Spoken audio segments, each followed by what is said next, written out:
Hey guys, and welcome back to the channel. Thanks for all of the positive responses to the last video. I know I might have gotten heated about Mr. Yoon being so racist and xenophobic, especially when accusing foreigners of stealing from the medical system, even though we're propping it up financially. But, I'm not done. I want to keep going on why Mr. Yoon is not fit to be the president. And this time, I want to go after the reason being his background as a prosecutor.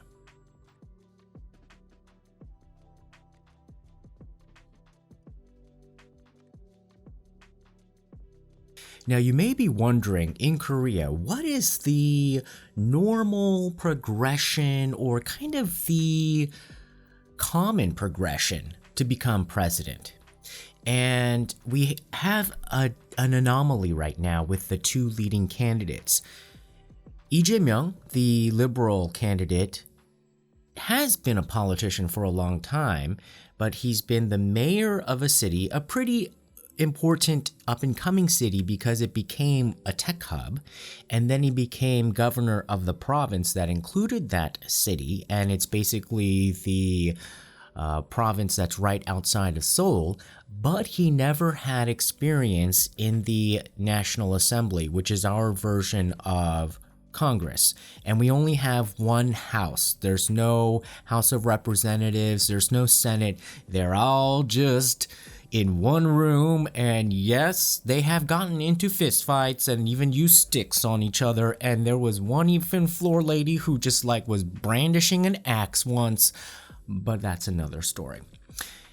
Now, Yoon Seok-yeol also has been in the legal and / political environment and circles because if you're a prosecutor, essentially you are playing a lot of politics. However, he's never served in the National Assembly either. And even though, and now voters really do want a departure from this traditional lawmaker turned president because they want to get away from old style politics. And the new term that they're dubbing these days is called Yeouido politics. Yeouido is the district in Seoul where the National Assembly building is. So that would kind of be like saying they want to get away from DC politics. However, most of these lawmakers or the people who become president, even an Lee Myung-bak who was the CEO of a Hyundai subsidiary, went into the National Assembly and he was a lawmaker. President Park Geun-hye was also a lawmaker in the National Assembly.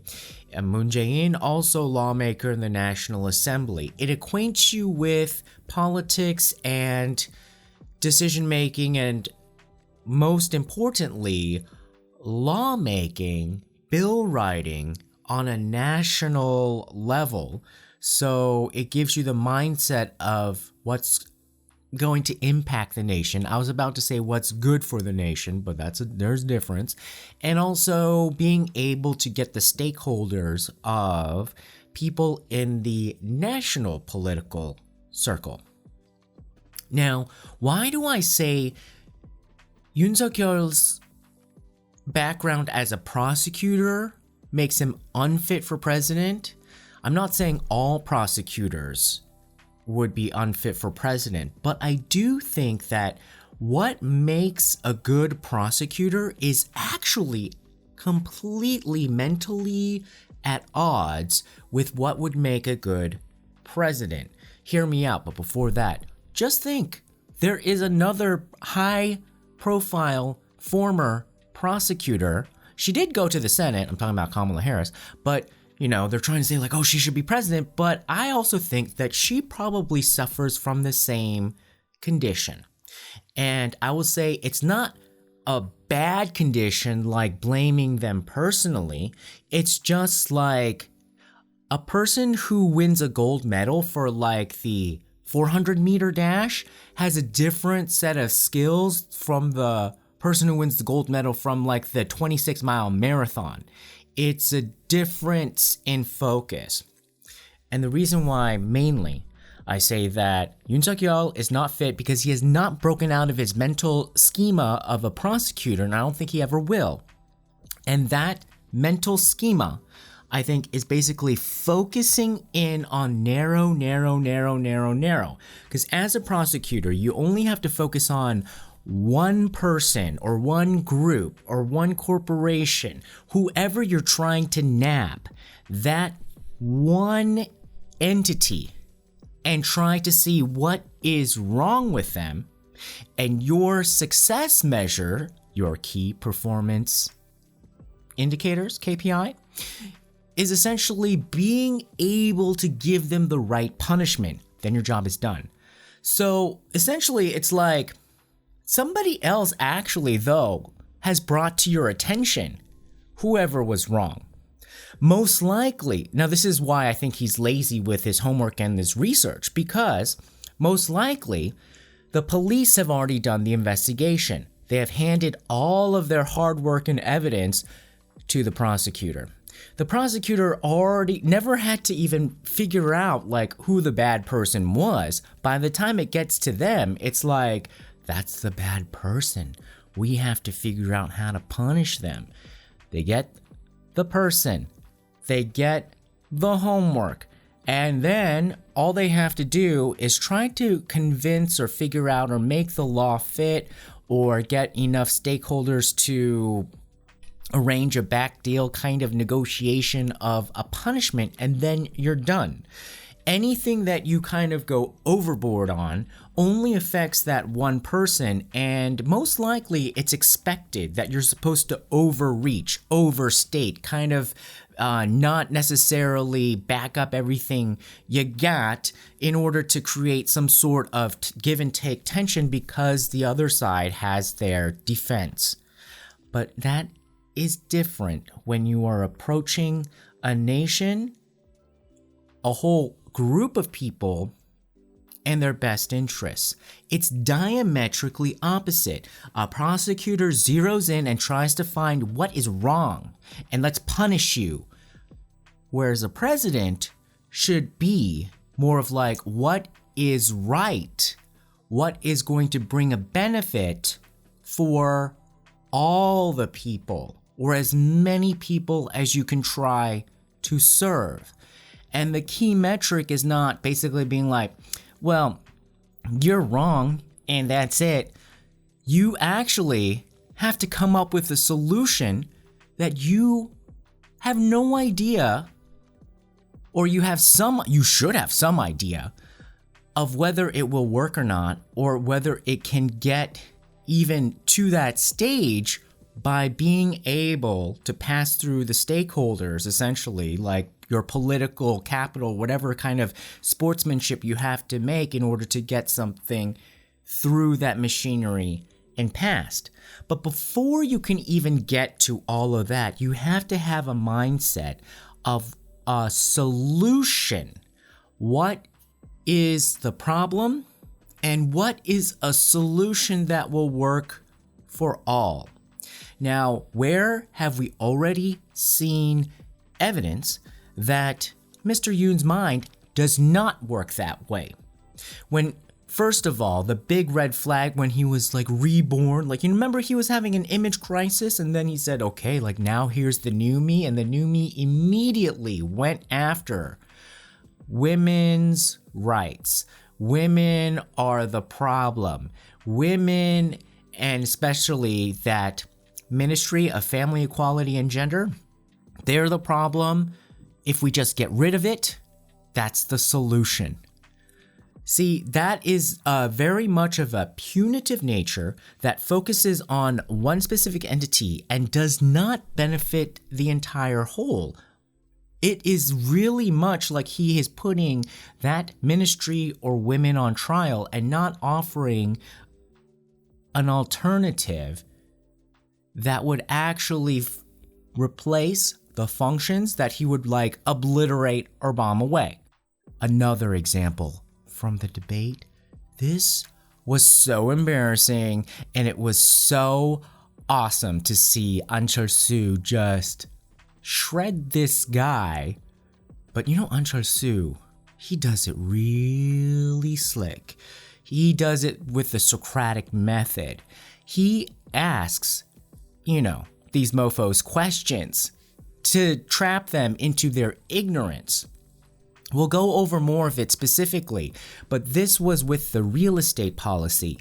And essentially, there is a lottery system based on points that give you more of an advantage to go to the front of the line to be like a first-time home buyer to get a newly constructed apartment at the base price. Well, Mr. Yoon, was like, oh, well, it's so unfair that society is disadvantaging the men who have to do their mandatory military service, so I'm going to give them 5 extra points. So he kind of took one more step to kind of create maybe a solution, but to me that sounded more of like that was his reverse punishment, because giving 5 extra points to men means that 5 fewer points essentially goes to women. And so to me, he kind of took the same mental approach, basically being like, there's some there's like this side versus this side. You don't want that kind of a person in a president. You have to have both sides linked together in the president's office. Prosecutors, that's great. Make sure you try to attack and you convict. But as president, you have to bring all sides together. But he just basically convicted women without any kind of without them really being I don't know that we were in an argument.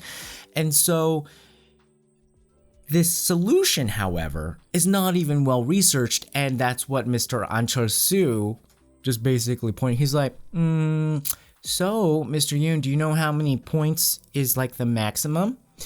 And Mr. Yoon was like, I think 40. And then An Chol-soo was like, yeah, 84. He's like, oh yeah, 84. And then he's like, do you know how many points you need to basically be at the minimum to be able to be competitive in getting an apartment in Seoul? He's like, it's probably a lot, something, And he's like, yeah, 62.6 or something, very specific. And basically, An Chol-soo said, your 5 points ain't gonna make any difference. All you're doing is basically engaging in this kind of blaming other politics and then coming up with a solution for the people who are supposed to be winning, and then they get it and they're like, what am I going to do with this 5 points? It does not move the needle at all. I am not one step closer at all to getting an apartment and solving this housing crisis. And so again, to him, the end point was essentially, well, I found an enemy, I punished them, and I gave a punishment. And that is the end of the line for him, no matter whether the solution that he proposed, if he does have a solution, basically a lot of times he doesn't, he just says stuff, but does not think whether, or even kind of work out whether this policy is actually going to make a difference. And the irony is that Yoon Seok-yeol has the resources of one of the main political parties where he can run this through teams and have the whole team kind of give the analysis to him before he does this kind of stuff. An Chol-soo is disadvantaged by basically having a skeleton political party, and yet he's doing all of this. So I do think, yes, An Chol-soo, he definitely has the mindset and experience for being the president. Let's not forget, he has been in the National Assembly, even though he's already been a doctor, a professor, and a tech entrepreneur. He's also been a national assemblyman. And so he has the experience, but I'll tell you, like, probably as a business owner especially, he keeps saying that he has to be responsible for basically being able to pay his workers paychecks. And there is a responsibility to that is akin to taking care of a nation. You know that you are on the hook and you are responsible for the lives and welfare of your employees, hundreds of them. And that puts you into a different mental model where you have to make decisions constantly that has a calculus that is wide ranging with more variables, and you are thinking about like what is best for others. Your customers, you definitely have to know what is best for your customers. Without your customers, there's no income to then pay your employees, so for what's best for your employees. A prosecutor has none of that in their life experience, doesn't even care about that probably don't even know what that is. All they know is that I gotta find somebody to blame, and I gotta find something that I can nab them on, and once I nab them, my job is done. Well, honey, there's nothing that, like, we can't live off of your nabbing things, you know, if you're the president. Stay a prosecutor.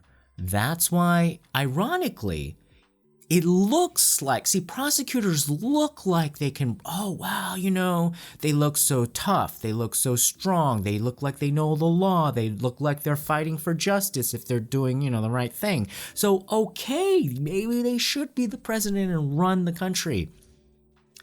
You take that prosecutor out of their element or out of the prosecutor's office, then you get to really see how much of their, you know, mystique and persona is the office of the prosecution or themselves. And most likely you'll see that they're more of like a leech or kind of like a parasite, or that's kind of like a bad way of saying it, but basically that, or they're kind of like wearing it as a backpack, and really people are responding to the prosecution office, the power that they wield to basically change your life or damage it or let you go. And really, it's the institution that people are responding to, even though they think because you're the one being the instrument, they think it's you. But I'm not saying that there aren't like great prosecutors, but you have to be careful and really suss out, is it him or is it the office? And this campaign has been a really great way for us to test Mr. Yoon, because we've taken him out of the office and he shrinks like a wilting flower. He does not do his homework. He has no real concrete ideas, and his thinking is so flawed. So now that really does show me that he is really dependent on the office. And remember what his own wife said. She's the man, he's the woman. So think about that. We'll have the second female president of Korea if he gets elected to office. Let's hope that he is a proponent for gender transformation rights, even though he wants to obliterate the Ministry of Gender and Family Equality. But what's going to happen? Because obviously there is no gender or family equality in his own home when his own wife bullies him and she's the one who wears the pants, acts like the man, talks to ghosts, and shoves him in a corner and calls him a woman. So he may want to rethink that and maybe even book an appointment with the ministry to see if he can get some help. All right, guys, what do you think? Leave your comments below. Like, share, subscribe. See you again next time. Bye-bye.